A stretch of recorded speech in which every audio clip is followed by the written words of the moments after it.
In the final year, filmmaker Greg Barker rides shotgun with the principals of then-President Obama's foreign policy team as they hopscotch the globe in the waning days of his administration. The director intended to make a campaign film like The War Room, which followed Bill Clinton's rise to the White House, but in reverse, he said, to capture the emotion and drama inside a presidency that was rushing to the finish line. Then his pee into policymaking got a startling third-act twist. Donald Trump: I've never had a film where the experience of watching it is so changed by the mood or politics of the moment, said Barker, whose narrative chugs toward election night like a freight train headed for a cliff. Yet if the goal is to expose the human dimensions of statecraft, the film succeeds with poignancy. After their years of effort in Obama's second term, these fervent public servants are heartbroken in the closing stretch. The camera witnesses a teary-eyed Ben Rhodes, the high-profile Obama speechwriter and national security advisor, with his head in his hands. Samantha Power, the UN ambassador, struggles to keep her composure as spirits deflate at an election party with Madeleine Albright and Gloria Steinem.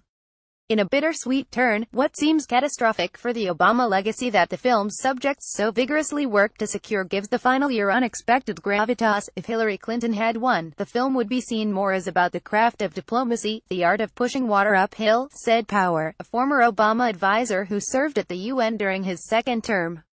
By virtue of the changes that have occurred, it does cast more light than I think we were aware on the substance of what we were trying to do. The film follows Power, Rhodes and Secretary of State John Kerry, with appearances by Susan Rice, the National Security Advisor, and Obama, as they advance, and sometimes stall, on several fronts, including a nuclear deal with Iran, the struggle to resolve conflict in Syria and the warming of relations with Cuba. Barker and his crew were in constant motion, whether tracking Obama's historic visits to Laos and Hiroshima or hopping on a ship with Kerry in Greenland to witness the effects of climate change. We were in that bubble, said Barker, who traveled to 21 countries in 3 months. Power, who was acquainted with Barker through his previous work, could appreciate his mission, having once been an observer of government as well. People on the outside really don't know what it's like on the inside, she said.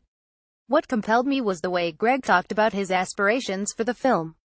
As American faith in government plummets, there was hope that more exposure would breed more respect, Power said.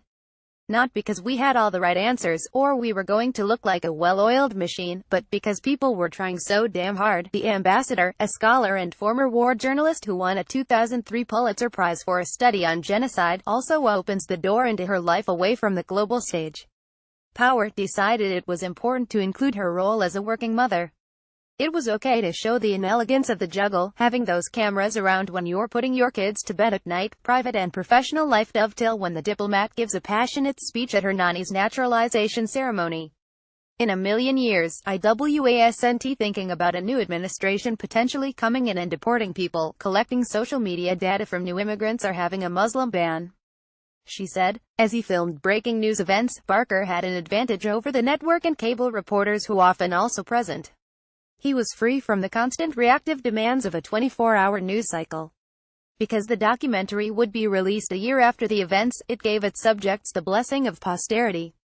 There's stuff you can say, Power said, and you're a little more liberated, given the new president's efforts to undo many of Obama's signature foreign policy accomplishments. The final year may not only induce nostalgia for a suddenly bygone moment, but also serve as a kind of counterpoint. I think people are watching the film and playing the contemporary narrative in their mind at the same time, Barker said.